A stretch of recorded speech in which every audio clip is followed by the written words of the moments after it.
Hey, let me show you an interesting way that you could use to apply delay or reverb to your signal and still keep it uncluttered and clean. I would apply this to, let's say, the synthesizer, but you could do that with vocals, with anything you want. So let me show you the signal dry first. So that's the synthesizer I have. Now I want to apply some delay, some reverb. So I'm going to just add some delay right here. And let's try that first. And that delay, you see I have a dry wet knob right here, so I can control how much of the dry original signal I want to hear and how much of the delay I want to hear. Like this. This is, let's say, 50-50 almost. So you see the delay already happens on top of the synth while it's playing. So what can I do right there? Well, I'm going to make this delay play only the wet, and I'm going to click on it and group it. Control G or Command G on a Mac.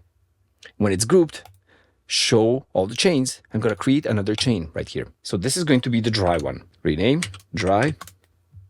So now I have the dry signal here, and I have the wet, the delay right there. And still the delay is happening on top of the synth while the synth is still playing. So I want to avoid that somehow. I'm gonna add some more feedback like this.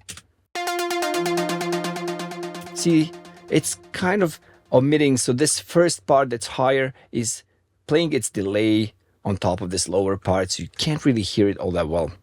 So what I'm going to do is I'm going to add a compressor after the delay right here. So the compressor is only affecting the delayed part of the signal, not the dry. Okay, these are parallel chains. And this compressor, I'm going to open and expand this sidechain section. And I'm select the sidechain to come from that actual synth, this main lead track right there. So I'm selecting the same track as the one on which the compressor already is, only the signal it's pulling with this pre-effects setting is it's pulling the signal before any of the effects. It's listening to the dry signal and compressing the wet signal. Get it? Every time we have the dry signal, we have the synth actually happening, it's going to push down on the delay. Let's try it like this. I'm just going to lower the threshold and increase the ratio so you can hear like an extreme version of that. You see, the delay happens only after the synth stops. Let's do it even more extreme like this. You see, the delay jumps in after that. Now, I don't want to have it so extreme, so I'm going to pull down on that setting like this. Not so much ratio. Let's try this. Okay, a little bit more, of course. Now it's not doing anything. Nice. Maybe push a tiny bit more. Nice. More release. So it comes in ever so gradually. You see, I can hear the delay, and it's much easier now with that delay being out of the way a tiny bit to hear the original synth while it's actually playing. And I can do the same thing, this exact same thing with a reverb.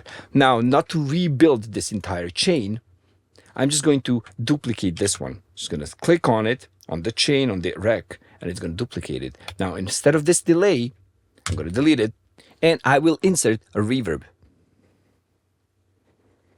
So let's find the reverb right there. So I'm going to insert a reverb before the compressor. So we're creating the same chain like for this delay, just with the reverb this time, and of course, all the way wet. And I'm going to increase the time of this reverb, make it much longer. Let's try it. Now, of course, both of these are really loud. We have the reverb and the delay, the same loudness as this synthesizer. So I'm going to put them down 6 dBs, both of them. Let's try that.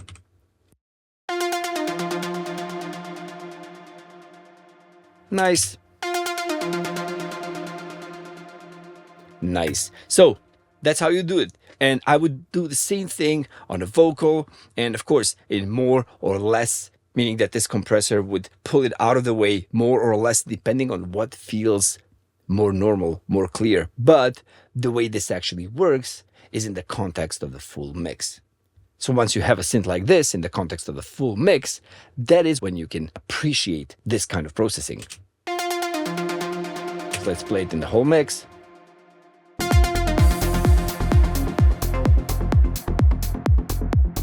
So far, I have recorded over 80 hours of lessons to help you become a professional producer. And now, thanks to Levin.org, I can offer them to everyone completely free. Check out the free music production certificate at mixingacademy.com.